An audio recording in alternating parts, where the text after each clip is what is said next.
Salut à tous, aujourd'hui nouvelle vidéo haltérophilie. On va voir, comme vous avez sûrement dû déjà le voir dans le titre, pourquoi les Chinois ont des physiques aussi impressionnants. Pourquoi eux en particulier.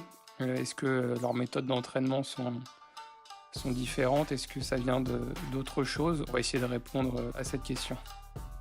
Et on va commencer par voir si c'est le cas déjà de tous les athlètes chinois. Du coup non, c'est pas du tout le cas de tous les Chinois pour les avoir vus en vrai. C'est vrai qu'on voit beaucoup sur les réseaux les plus musclés, hein. Je pense à Li Dayin, à Shi Ziyong, à Tian Tao.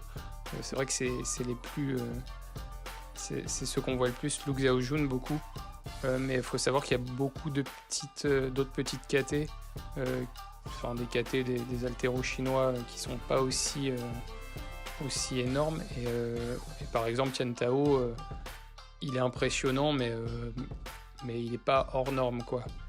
Li Dayin pour le coup il est vraiment hors norme mais c'est vraiment le cas à part parce que même Shi Ziyong qui est très sec, très dessiné, ça reste un petit gabarit et certes il est très sec mais comme on peut le voir sur beaucoup de Chinois, ils sont quand même pas très lourds.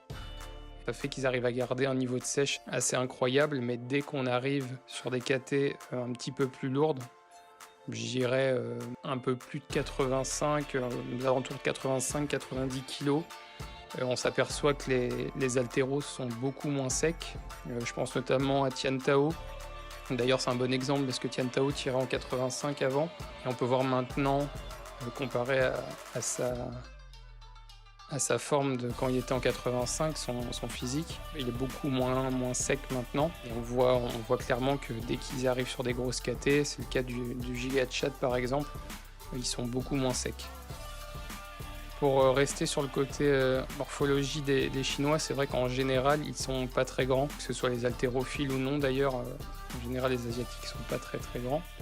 Et du coup, c'est un autre point qui fait pencher la balance de leur côté, dans le sens où forcément si vous êtes plus petit vous allez rendre un petit peu plus large pour un même poids quoi. Ils sont pas très grands, des bras et des jambes pas très longs non plus, donc tout ça aide à avoir un physique un petit peu plus même beaucoup plus compact, plus trapu, beaucoup plus que sur Redon par exemple.